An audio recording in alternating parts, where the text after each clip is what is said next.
మాజీ మంత్రి జోగి రమేష్ కుటుంబంపై కూటమి ప్రభుత్వం కక్ష సాధింపు చర్యలు కొనసాగుతున్నాయి. జోగి రమేష్ భార్య శకుంతలమ్మ కుమారులపై కేసు నమోదు చేశారు. జోగి రమేష్ అరెస్టు సమయంలో వైద్య పరీక్షలకు వచ్చినప్పుడు జీజీహెచ్లో దౌర్జన్యం చేసి అద్దాలు పగలగొట్టినట్లుగా మాచవరం పోలీసులకు ఫిర్యాదు చేశారు. Duty constable Srinivasarao Gunadala police స్టేషన్లో హెడ్ కానిస్టేబుల్ గా పనిచేస్తున్నాడు. శ్రీనివాసరావు ఫిర్యాదుతో కేసు నమోదు చేశారు మాచవరం పోలీసులు. A1 గా జోగి రమేష్ భార్య శకుంతలమ్మ, A2 గా జోగి రమేష్ పెద్ద కుమారుడు రాజీవ్, A3 గా జోగి రమేష్ చిన్న కుమారుడు రోహిత్లపై కేసు నమోదు చేశారు పోలీసులు.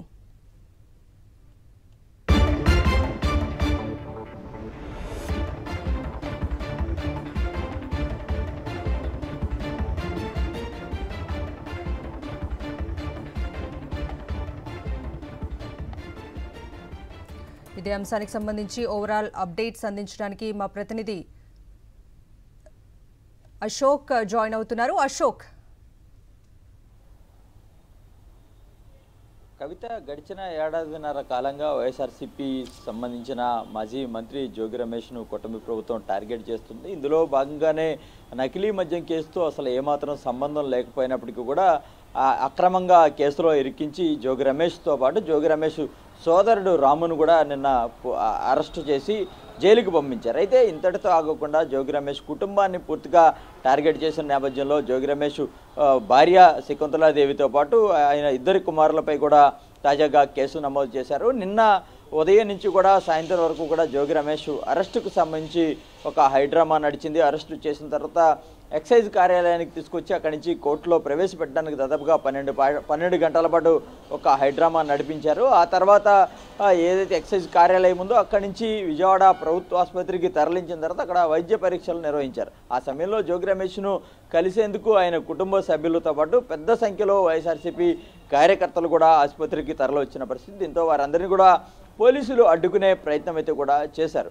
అయితే ఆ సమయంలో కొంత ఉద్రిక్తత కూడా నెలకొన్న పరిస్థితి వాస్తవం.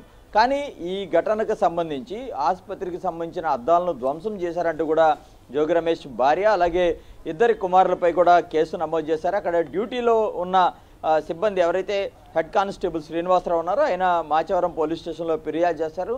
అతని ఫిర్యాదు మేరకు మాచవరం పోలీసులు జోగి రమేష్ భార్య శకుంతలాదేవి అలాగే ఆయన ఇద్దరు కుమారులైన వారిద్దరిపైన కూడా కేసు నమోదు చేశారు. అనేక సెక్షన్లను కూడా వారి మీద ఏదైతే మోపిన పరిస్థితి. వాస్తవాన్ని చూస్తే గడిచిన ఏడాదిన్నర కాలంగా జోగి రమేష్ను టార్గెట్ చేసిన నేపథ్యంలో అగ్రిగోల్డ్ భూములకు సంబంధించి ఆయన కుమారుడిని అరెస్ట్ చేసి జైలుకు పంపించారు. ఆ తర్వాత ఆయన విడుదలైన పరిస్థితి. అదే సమయంలో జోగి రమేష్ పట్ల అనేక కేసులు నమోదు చేసినప్పటికీ కూడా న్యాయస్థానంలో ఆయనకు శిక్ష పడకపోవడంతో ఈరోజు ఏదైతే నకిలీ మద్యం కేసు ఉందో దీంతో జనార్దన్ రావుతో A1 గా ఉన్న నిందితుడు ఎవరైతే జనార్దన్ రావు ఉన్నారో అతనితో ఒక తప్పుడు వాంగ్మూలాన్ని ఇప్పించారో ఆ క్రమంలోనే జోగి రమేష్తో పాటు ఆయన సోదరుని కూడా అరెస్ట్ చేసిన పరిస్థితి. ఈ మొత్తం వ్యవహారం చూస్తే కేవలం జోగి రమేష్ కుటుంబాన్ని పూర్తిగా ప్రభుత్వం టార్గెట్ చేసినట్టుగా కూడా కనబడుతుంది. అదే సమయంలో ఈ కేసులతో పాటు ఈరోజు ఈ తెల్లవారుజామున కోర్టు రిమాండ్ విధించడంతో విజయవాడ జైలుకు తరలించిన జోగి రమేష్ను ఉన్న పళ్ళంగా ఒకసారిగా జోగి రమేష్తో పాటు ఆయన సోదరుని కూడా నెల్లూరు జైలుకు తరలించారు. అయితే అకస్మాత్తుగా విజయవాడ జైలు నుంచి నెల్లూరు జైలుకు తరలించడం పట్ల జోగి రమేష్ కుటుంబ సభ్యులు కూడా కొంత ఆందోళన నెలకొన్న పరిస్థితి కనబడుతుంది. కేవలం వైఎస్ఆర్సీపీ నాయకులను టార్గెట్గా చేస్తున్నట్టు కనిపిస్తుంది ప్రభుత్వం. ఎందుకంటే ప్రభుత్వానికి సంబంధించిన ఏదైతే ప్రభుత్వం చేసే విధానాలు ఏవైతేనో వాటిని తప్పుపడ్డం కావచ్చు, లేదంటే నకిలీ మద్యానికి సంబంధించి ప్రధానంగా జోగి రమేష్ నకిలీ మద్యానికి సంబంధించిన గుట్టును రట్టు చేసిన పరిస్థితి ఉంది. దీంతో ఆయనపై పూర్తిగా ప్రభుత్వం కక్ష కట్టిందని చెప్పుకోవచ్చు. Right Ashok, thank you.